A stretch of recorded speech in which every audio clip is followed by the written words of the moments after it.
మన జీవితంలో ఎన్నో విషయాలను మనం చూస్తూ ఉన్నాం. మరి చూసిన విషయాల్లో కొన్ని విషయాలు మాత్రమే మనకు గుర్తుంటున్నాయి. మరి మిగిలిన విషయాలు ఎందుకు గుర్తుండవలేదు? ఎందుకంటే మన బ్రెయిన్ జనరల్గా left brain and right brain మీద యాక్ట్ అవుతూ ఉంటుంది.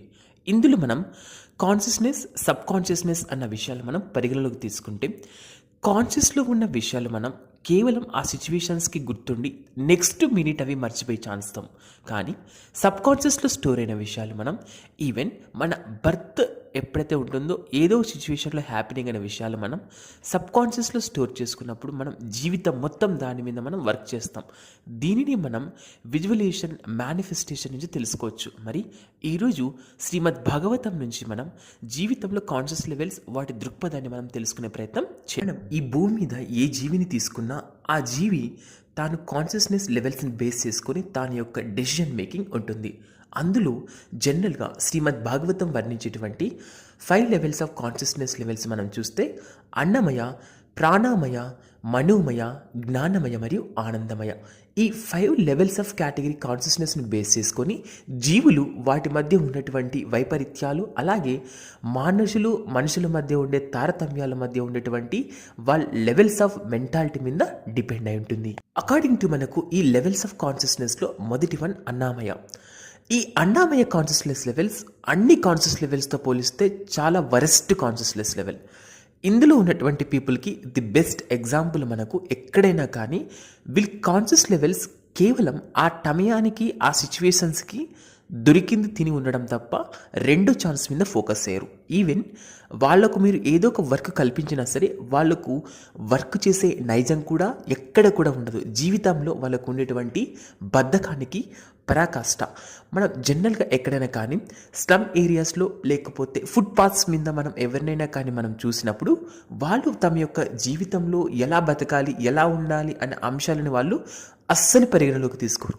ఈవెన్ వాళ్ళని మారుద్దాం అని మీరు వెళ్ళినా సరే వాళ్ళ కాన్షియస్నెస్ లెవెల్స్ జస్ట్ ఆ సమయానికి ఏమి తినాలి, ఏమి దొరుకుతుంది అన్న దాని మీద తప్ప వాళ్ళ మధ్య రిలేషన్స్, ఎలా బతకాలి, ఏమి చేయాలి, పర్పస్ ఏమిటి, ఎలా మనం ఆరోగ్యంగా ఉండాలి, శుచి, శుభ్రత అనేటివి ఏమీ వాళ్ళ జీవితంలో ఉండవు. కేవలం ఆ సమయానికి దొరికింది తినడం, ఉండడం తప్ప జీవితంలో ఎటువంటి రెండో ఆప్షన్ కూడా లేని వాళ్ళు వీళ్ళు రాబోయే ఫ్యూచర్లో ఏమవుతారు, స్మగ్లర్స్గా తయారు చేసుకొని వీళ్ళను స్లమ్ ఏరియాస్లో ఈడ్చి పడేసి ఒక మాఫియా డాన్ అనేది ప్రపంచం మొత్తం నడుస్తున్నటువంటి ప్రజెంట్ సిచ్యువేషన్. దరిద్రం ఏమిటంటే వీటి మీదే సినిమాలు రావడం, వీటి మీదే మనకు యూత్ని మనం అసోసియేషన్ చేసి ఈ యొక్క అనామయ కేటగిరీలోకి తోసివేయడం అనేది జరుగుతుంది. సెకండ్ వన్ వచ్చేసి ప్రాణామయ. ఈ ప్రాణామయ పీపుల్స్లో ఆల్మోస్ట్ వాళ్ళు చేసే ప్రతి పనిలో, ప్రతి థింగ్స్లో వాళ్ళు మెయింటైన్ చేసేది కేవలం వాళ్ళ యొక్క సంరక్షణ కోసమే. మరీ ఇతర అంశాల మీద కూడా వాళ్ళు ఫోకస్ చేయరు. ఇక్కడ మనకు తీసుకుంటే వీళ్ళు సెకండ్ లెవెల్ ఆఫ్ కాన్షియస్నెస్ కింద వస్తారు. వీళ్ళు తమ జీవితంలో కేవలం కీర్తి, ప్రతిష్ట, గౌరవం, అహంకారం, ఈర్ష్య, పగ, ద్వేషాల మీద డిపెండ్ అయినా సరే వాళ్ళు ఎంతో కొంత తమ జీవితంలో ధనం సమకూర్చడం, జీవితంలో స్థిరపడడం, తమ యొక్క పిల్లలను వాళ్ళ యొక్క తల్లిదండ్రులు పోషించడం, వీటి మీద ఫోకస్ చేస్తారు తప్ప మరీ ఇతరుల మీద వీటి ఫోకస్ చేయరు. ఇక్కడ వచ్చిన ప్రాబ్లం ఏంటంటే వీళ్ళ యొక్క స్థితి మరియు ప్రజ్ఞత మీద ఫోకస్ చేసిన విషయాలు బాగున్నప్పటికీ వీళ్ళ రిలేషన్స్ అనేటివి అట్టర్ ఫ్లాప్ కింద వెళ్ళిపోతాయి. జీవితంలో ఎక్కడ కూడా వీళ్ళు ఎమోషన్స్కి టైఅప్ అయిపోయి ఎక్కడ కూడా ఉక్కిరి బిక్కిరి అయిపోయి ఈగో, ఎన్వి, పగ, లస్ట్, యాంగర్ అనేటి వీళ్ళని కుదిపేస్తాయి. ఎక్కడ కూడా వీళ్ళను సిడ్రం ప్రాపర్గా కూర్చొని జీవితం మొత్తం దుఃఖకరమయంతో కేవలం తిన్నికి ఉండడానికి స్థిరమైన ప్లేసెస్, ఫుడ్ ఉన్నా సరే కంటిన్యూస్గా వీళ్ళకి జీవితంలో ఏదో తెలియని అసంభవత. థర్డ్ లెవెల్ కేటగిరీ పీపుల్ వచ్చేసి మనకు మనోమయ ఈ యొక్క consciousness levels third category consciousness levels. అంటే కంపేర్ టు అండ్ అనామయ అండ్ ప్రాణమయతో పోలిస్తే మనోమయ వాజ్ వెరీ బెస్ట్ ఆప్షన్. మనోమయ కాన్షియస్నెస్ ఉన్నటువంటి పర్సన్స్ జీవితంలో వీళ్ళు ఎక్కడ కూడా ఎమోషన్స్కి తావివ్వరు. అంటే ఏదైనా సిచ్యువేషన్ హ్యాపెనింగ్ అయితే అందులో నుంచి బయటపడడానికి ఆలోచిస్తారు. వచ్చిన ప్రాబ్లం ఏంటంటే ప్రాబ్లం వచ్చినప్పుడు అది ప్రాబ్లంగా చూస్తే దాన్ని డెసిజన్ అనేది తీసుకోలేం. కానీ అదే ప్రాబ్లమ్ని మనం కంటిన్యూస్గా ఆలోచించి వరి కింద కన్వర్ట్ అయితే వరి నుంచి మనకు డిప్రెషన్ వచ్చే ఛాన్స్ ఉంటుంది. కాకపోతే ఇందులోంచి బయటపడడానికి చిన్న సిచ్యువేషన్స్ వాళ్ళు ఎమోషన్స్కి తావివ్వకుండా వరి అన్న అంశాన్ని దూరం చేయడం వల్ల డిప్రెషన్ నుంచి మనం ఎస్కేప్ అవ్వచ్చు. ఇలాంటి మైండ్ క్యాలిక్యులేషన్స్తో వాళ్ళు ఈవెన్ వాళ్ళ సెన్స్ గ్రాటిఫికేషన్ అడుగుతున్నా సరే సెన్స్ని రిస్ట్రిక్ట్ చేసుకొని బౌండరీస్ డిఫైన్ చేసుకొని విత్ ఇన్ కంట్రోల్ లైఫ్లో వాళ్ళు బతుకుతారు. అంటే మరి మనోమయలో ప్రాబ్లం ఎక్కడంటే ఉన్నటువంటి బౌండరీస్ డిఫైన్ చేసుకొని ఒక ఫుల్ ఫ్లెడ్జ్డ్గా బతుకున్నటువంటి లైఫ్ అయినా సరే ఏదైనా సిచ్యువేషన్ హ్యాపెనింగ్ అయినప్పుడు లేకపోతే ఏదైనా ఒక చిన్న ప్రాబ్లము రానది ఏదో వచ్చినప్పుడు సమ్ టైమ్స్ ఆటోమేటిక్గా వాళ్ళు ఫాల్ డౌన్ అయిపోవడం ఎందుకంటే మనం చేసే థింగ్స్లో మనం కన్సిస్టెన్సీ మెయింటైన్ చేసినప్పుడు ఆ levels of should be transfer. But ఏదో ఒక రిస్ట్రిక్షన్స్లో మనం దాన్ని జస్ట్ అలా ఆపేస్తే సరే ఆటోమేటిక్గా వాళ్ళు ఆ పొజిషన్ నుంచి ఫాల్ డౌన్ అయిపోయి ఆటోమేటిక్గా తెలియని పరిస్థితిలోకి వెళ్ళిపోతారు. వీళ్ళు మనకు థర్డ్ లెవెల్ కాన్షియస్ లెవెల్స్లో ఉంటారు. అంటే ఈవెన్ వాళ్ళకు మైండ్ వర్క్ అవుతున్నా సరే ఇంటెలిజెన్సీ ఆ సమయానికి అప్లికబుల్ కాదు. దీనివల్ల ప్రాణమయ కేటగిరీలో ఉన్నా సరే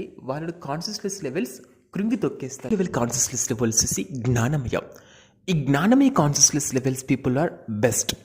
మనం జ్ఞానమయలో ఆలోచించదగ్గ విషయం ఏంటంటే ఇక్కడ వాళ్ళ జీవితంలో తీసుకునే ప్రతి డిసిషన్స్ వెనకాతల ఒక క్యాలిక్యులేషన్స్, మైండ్ అనాలిసిస్, ఎమోషన్స్ మీద వాళ్ళు ఎలా ఉంటారు, తర్వాత ఎంపతి సింపతి మీద క్యాలిక్యులేషన్స్ ఎలా ఉంటాయి, వాళ్ళ మేనిఫెస్టేషన్ లెవెల్స్, వాళ్ళ యొక్క వ్యాలిడేషన్ ప్రాసెస్సే షుడ్ బి డిఫరెంట్. ఆ పర్సన్స్ యొక్క కాన్షియస్నెస్ లెవెల్స్ అనేటివి ఎప్పుడు కూడా మనోదృక్పథంగా ఉండి ఒక జ్ఞానం మెచ్యూర్డ్గా ఉంటాయి.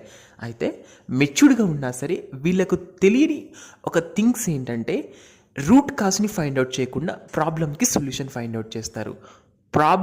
ప్రాబ్లం నుంచి మనం సొల్యూషన్స్ ఫైండ్ అవుట్ చేస్తే టెంపరీగా మనకు అది వర్క్ అవ్వచ్చు. కానీ రూట్ కాజ్ మీద ఫోకస్ అయినప్పుడు దాని యొక్క పొజిషన్స్ మళ్ళీ రీరిపీట్ అయ్యే ఛాన్సెస్ ఉంటుంది. అంటే జ్ఞానమయలో ఉన్న people day and night there are to work in వీళ్ళు వర్క్ చేస్తారు తప్ప ఈ వర్క్లో నుంచి వచ్చే ఆనందాన్ని ఎక్కడ కూడా తీసుకోలేరు. అంటే జీవితంలో కేవలం డే అండ్ నైట్ వర్క్ చేసి ఆ వర్క్స్ మీద డిపెండ్ అవుతూ వాటి నుంచి వచ్చే ప్రతిఫలాల మీద డిపెండ్ అవుతూ జనాల మధ్యలో ఉంటూ ఏదో తెలియని ఒక సాటిస్ఫాక్షన్తో ఎంటైర్ నాలెడ్జ్ మాకే ఉందని అపోహలో ఉంటారు తప్ప వీళ్ళ జీవితంలో ఆనందం అనేది భూతద్దం పెట్టి వెతికినా సమ్టైమ్స్ మనకు ఫ్లక్చువేట్ అవుతుంది. కాకపోతే జ్ఞానం విపరీతంగా ఉండడం వల్ల వీళ్ళు తమ జీవితంలో కీర్తి ప్రతిష్టలు గ్రహించడం వల్ల ఏదో సాధించామన్న అపోహలో మెటీరియలిస్టిక్లో ఉంటుంది తప్ప వాళ్ళ యొక్క ఇన్నర్ సెన్స్లో మాత్రం ఎటువంటి ఆనందం కూడా ఉండదు. Last and final the top most consciousness levels with ఆనందమయ వాళ్ళ యొక్క conscious levels entire thing was ఆనందం. It means there are work to very minimal work. వాళ్ళు చేసే వర్క్లో ఇట్స్ వెరీ మినిమల్ వర్క్. అంటే వీళ్ళకి ఎటువంటి కీర్తి, ప్రతిష్ట, ఆశ, ఎన్వి, లస్ట్, యాంగర్ ఎటువంటివి కూడా జీవితంలో ఉండవు. వీళ్ళు ఎటువంటి ఎమోషన్స్కి తావివ్వరు. ఈవెన్ ఎవరున్నా బతికేస్తారు, ఎవరు లేకపోయినా బతికేస్తారు. వీళ్ళు ఈవెన్ ఎటువంటి భయాందోళన లేకుండా వాళ్ళు కేవలం వాళ్ళు ఎలా ఉండాలి, ఏం చేయాలనే విషయం ఆటోమేటిక్గా వాళ్ళకి విపరీతమైన నాలెడ్జ్ ఉండడం వల్ల ఏ దాని గురించి వాళ్ళు భయపడరు. వాళ్ళకు ఏది రావాలో అది వస్తుంది, ఏది లేకపోయినా సరే వాళ్ళు హ్యాపీగా బతికేస్తారు. అంటే కాన్షియస్నెస్ లెవెల్స్ అనేటివి యాజ్ కంటిన్యూస్గా ఒక పర్సిస్టెంట్గా మెయింటైన్ చేసి ఎక్కడ వెళ్ళినా సరే ఎవరి మీద డిపెండెంట్ అవ్వరు. ఫుడ్కి భయపడరు, షెల్టర్కి భయపడరు, దేనికి భయపడరు, ఏ ఎమోషన్స్కి భయపడరు. కేవలం దే ఆర్ కంటిన్యూస్లీ ఫార్వర్డ్. తెలియని ఆ మోటో, ఆ తెలియని ఆ ఎంతోజియం వాళ్ళు మనకు కన్సిస్టెన్స్గా కనబడుతూ ఉంటుంది. వీళ్ళే లీడర్స్, వీళ్ళే ఫ్యూచర్ యొక్క లీడర్స్ అవుతారు. వీళ్ళే మనకు రాబోయే గ్రేటెస్ట్ పర్సన్స్ అవుతారు తప్ప ఈ నార్మల్ కాన్షియస్నెస్ లెవెల్ మెయింటైన్ చేసే వాళ్ళు కేవలం వాళ్ళ కోసం వాళ్ళు బతుకుతారు. కానీ ఈ ఆనందమయ కేటగిరీ కన్సిస్టెంట్గా ఒక హ్యాపీనెస్ జనరేట్ చేసి వాళ్ళ చుట్టుపక్కల ఉండే వాతావరణాన్ని చేంజెస్ చేసి లీడర్షిప్ క్వాలిటీస్ డెవలప్ చేసుకుంటారు. ఇదే ఆనందమయ. మరి ఆనందమయ కాన్షియస్ లెవెల్స్, ఈ లెవెల్స్ ఆఫ్ కేటగిరీ రావాలంటే వీళ్ళు కేవలం వాళ్ళు సర్వీస్ మీద మాత్రమే డిపెండ్ అవుతారు. అంటే ఎటువంటి థింగ్ కాన్షియస్నెస్ లెవెల్స్ అనేవి సరే వాళ్ళు చేసే సర్వీస్ మీద డిపెండెంట్ ఉంది. ఆనందమయ category people they are happy, the consistency, and they will to serve to how to maintain as an happiness to others also. That is the service of motto. They completely associated with their relations with the supreme personality of God. ఇన్ని consciousness levels మనం ఒకే చోట బతుకుతున్నప్పుడు ఒక conscious levels ఒక కాన్షియస్కి పడదు. అంటే మొదటి కాన్షియస్లెస్ అనామయ category people ప్రాణమయతో ఎక్కడ కూడా మనకు టైఅప్ అవ్వరు. ప్రాణమయ పీపుల్ జ్ఞానమయ పీపుల్తో టైఅప్ అవ్వరు. మరి ఇటువంటి సిచ్యువేషన్స్లో ఆనందమయ పీపుల్స్ ఉన్నా సరే remaining consciousness levels should be change. అంటే ఇద్దరు పర్సన్స్ ఎక్కడైనా కానీ మీట్ అయ్యారంటే వాళ్ళ consciousness levels will be vary. వాళ్ళ మధ్య మనస్పర్ధ్యాలు, వాళ్ళ మధ్య ఉన్న relations completely they are fall down. Present మనం చూస్తున్నటువంటి marriage situations, friendship and any relation అయినా సరే it's all normal to temporary withstand. Because వాళ్ళ కాన్షియస్నెస్ లెవెల్స్ అనేటివి అంత మినిమల్ వర్క్ అవుతున్నాయి. ఒకరి కాన్షియస్నెస్ లెవెల్స్ ఇంకొకరి కాన్షియస్ లెవెల్స్ మ్యాచ్ అయినప్పుడు మాత్రమే వాళ్ళ రిలేషన్ బలపడుతుంది తప్ప కాన్షియస్నెస్ లెవెల్స్ వేరీ అవుతున్నప్పుడు వాళ్ళ మెంటాలిటీ చేంజ్ అయిపోవడం వల్ల వాళ్ళ మధ్య ఆ రిలేషన్స్ ఎక్కువ రోజులు నిలబడదు. కాబట్టి కాన్షియస్నెస్ లెవెల్స్ని ఎదుటి పర్సన్ చూసినప్పుడు అంచనా వేసే ఆ లెవెల్స్ మనలో ఉండి ఆ కాన్షియస్నెస్ తగ్గట్టు మనం వాళ్ళతో యాక్ట్ చేస్తే ఆ రిలేషన్స్ ఎక్కువ రోజులు నిలబడే ఛాన్స్ ఉంటుంది. కాబట్టి కాన్షియస్నెస్ లెవెల్స్కి ఎప్పటికప్పుడు చేంజ్ చేస్తూ ఉండాలి. Top most consciousness level maintain చేసినప్పుడు మాత్రమే మనం లీడర్స్ అవుతాం, లేకపోతే నార్మల్ పీపుల్గా మిగిలిపోయే ఛాన్స్ ఉంటుంది.